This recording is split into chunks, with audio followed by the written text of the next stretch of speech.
ये वीडियो देखकर अगर आप भावुक हो रहे हैं तो सच्चाई से बहुत दूर हैं। ये बड़ी बड़ी दाढ़ी में दिख रहा इंसान यूपी पुलिस का सस्पेंड कांस्टेबल है, जो अपनी मामी के बच्चे को अगवा करता है।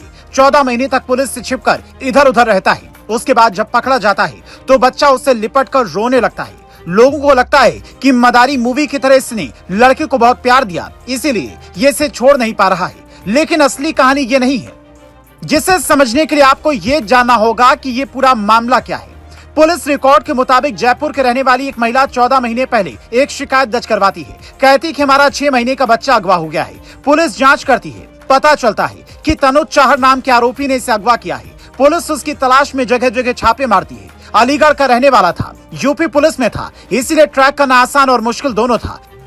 यूपी पुलिस की कई टीमें जगह जगह छापा मारती हैं, लेकिन जहां भी पुलिस जाती वहां से वो पहले ही फरार हो जाता। खुद पुलिस में था, इसीलिए बचने का सारा जुगाड़ पता था। कभी वेश बदलकर दाढ़ी लगा लेता तो कभी भगवा चोला ओढ़कर घूमने लगता। पुलिस को एक दिन पता चला कि खुद बाबा बनकर और लड़कियों को कान्हा बनाकर ये घूम रहा है। अलीगढ़ से पुलिस ने इसे गिरफ्तार किया और जब लड़की के माँ बाप से मिलवाया तो लड़का माँ बाप की बजाय इसी के पास रहने की जिद करने लगा, जिसके बाद पुलिस भी दंग रह गई। आप भी तस्वीर देखकर समझ सकते हैं कि कैसे वो खुद भी भावुक हुआ जा रहा है, जबकि ऐसा कोई आरोपी नहीं करता है। जो लोग इस तरीके का काम करते हैं उनके दो ही मकसद होते हैं, या तो फिरौती मांगना या फिर विदेश से तार जोड़कर ज्यादा पैसे कमाना। पर आरोपी तनुज को ऐसा कोई लिंक नहीं मिला। पर पूछताछ में उसने दावा किया कि वो बच्चा उसी का है। वो जिस हिसाब से आरोपी के पास रहने की जिद कर रहा है, वो इन दावों की पुष्टि भी करता है।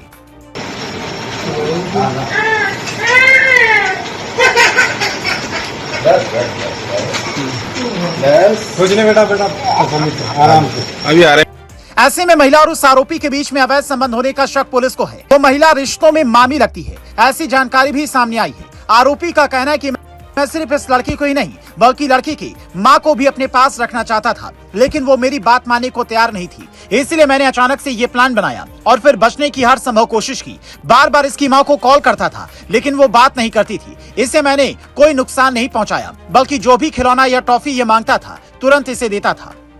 अब सवाल ये है कि क्या ये एक तरफा प्यार था? अगर एक तरफा प्यार था तो फिर बच्चे पर वो अपना दावा कैसे कर रहा है? क्या इस केस में डीएनए रिपोर्ट होने की आशंका है? अगर आरोपी इस तरह के दावे करता है तो जाहिर सी बात है कि मामला अदालत पहुंचा तो बड़ा हो सकता है। क्या ये मामला आपसी रंजिश का भी हो सकता है? ये भी बड़ा सवाल है। लोगों को ये तस्वीर देखकर इरफान खान की मदारी मूवी की याद आ रही है, लेकिन ये कहानी फिल्मी नहीं बल्कि रियल है। तस्वीरें देखकर भावुकता से ज्यादा दिमाग में सवाल उठ रहे हैं, और सबसे बड़ा सवाल ये कि इतना सनकी कोई कैसे हो सकता है जो अपनी जिंदगी, अपनी नौकरी, सब कुछ दांव पर लगा दे। तनुज चाहर यूपी पुलिस का हेड कांस्टेबल था, जिसका काम लोगों को पकड़ना था, लेकिन खुद कभी ऐसा काम करेगा, पुलिस के हत्थे चढ़ जाएगा, ये शायद इसे कभी अंदाजा नहीं होगा।